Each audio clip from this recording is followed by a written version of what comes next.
Hey guys, my name is Billy Edwards. I am the training and technical support manager for Habegger in the state of Tennessee. Um, and I'm just trying to start a little video series to try to get some information out on our products, any technical or bulletin information coming down in these videos, and just trying to get some maybe some feedback from you guys through our email. I'm at billyedwards@habeggercorp.com, or of course you guys can call us. I'm at extension 5012. The easiest way to do it is just call your branch and either put in that extension or ask to be transferred to me. Our focus for today is going to be a couple of technical communications. May have some safety information coming down too, and a thought of the day if I can get all that pulled together. Um, so to get started here, let's kind of talk about a little bit on the A2L EPA rules for commercial, light commercial. Um, So, as the final rule for light commercial is uh, 1/1/2025, we cannot produce any more splits with 410A in it or packs. So, we can't produce them, we can't import it. What we have is what we have as far as 410A loaded equipment. Um, Now, there are still going to be service parts. You can replace a full condenser. I believe that's going to be dry shipped. On splits, you cannot, on a multi circuit split, you cannot replace more than 75% of the evaporators. On anything with a rack system for compressors, if you replace the whole rack, you have to upgrade. Um, and you cannot put a dry system with an air handler for 410A after after this year and call it a service repair.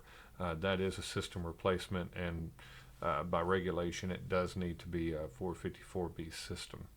Um, the sell through commercial packs are a lot more, are a lot less, there's a lot less of those sold.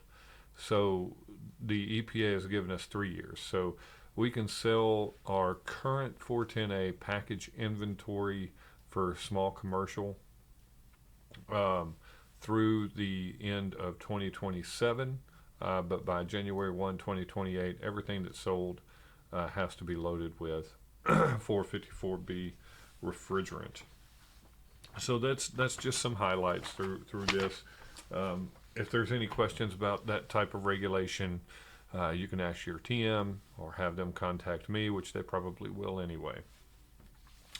Next, I have TIC 2024-0021, and it's talking about um, the A2L dissipation systems on our different equipment. And I didn't realize this, but the mini splits we're gonna be a little different, and communicating systems will be a little different as well. Um, Mini splits will trigger at 10% refrigerant to air mixture.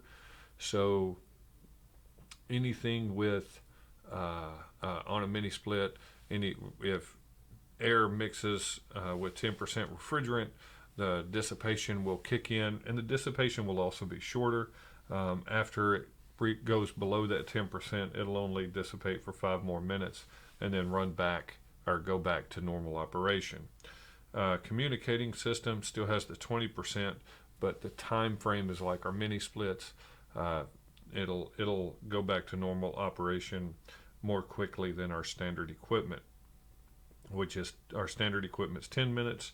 Anything communicating, multi-zone mini splits will be 5 minutes after it dissipates.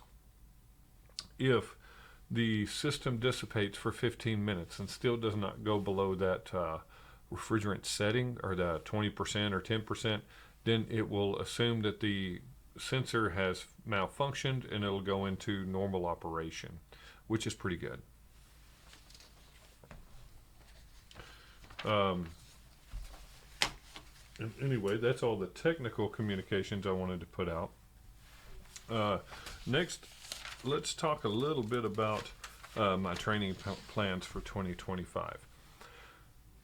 I've got lofty goals as far as these videos are concerned. So in 2025, I'm wanting to continue this. My goal for this would actually be once a week, hopefully on Fridays. But it may be closer to once every 2 weeks. And I definitely want to do it more than once a month. Other than that, I also want in the future to start a short series or a series of short videos, anywhere between 1 and 5 minutes each, to cover different technical aspects. My thoughts are things like what is superheat and how do you get it? The same thing with subcool. What is delta T? What is wet bulb delta T? How to get all the different diagnostics from the different areas of the equipment. Also, how do you diagnose a reversing valve? Stuff like that. Short, sweet videos, getting duct pressures or whatever. And you might actually get to see some of these videos, and they'll be rough quality, but you might be able to see some of them from the field if I do some on-site visits and need to do some of this stuff. So I am really trying to figure out the best ways to get good information out and help you guys with training, and give you resources that you can access as long as you have internet connection in the field, to help get you reminders of how to perform certain tasks. There are a lot of people in the field right now that get overwhelmed and need some of that help. So this is going to be really, really good. Now, I do like to cover some sort of a safety topic. It's generally not the favorite part of the meeting, but we're going to probably have some ice on Sunday.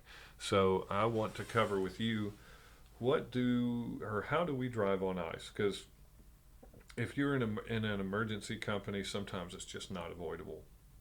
And let's face it, the trades can be emergency companies. It can be dangerous if people's heat's out in really cold weather. So we're forced to drive in adverse situations.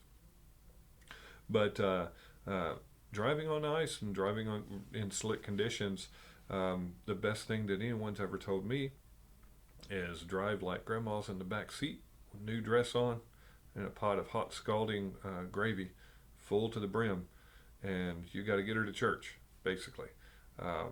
So it's, drive slow but steady. Don't change velocity, which is turning your wheel, hitting your gas, or hitting your brakes abruptly.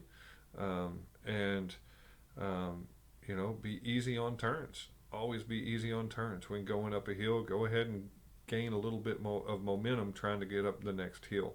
That's fine as long as you don't have to turn suddenly. So anyway, that's just that. Be careful out there.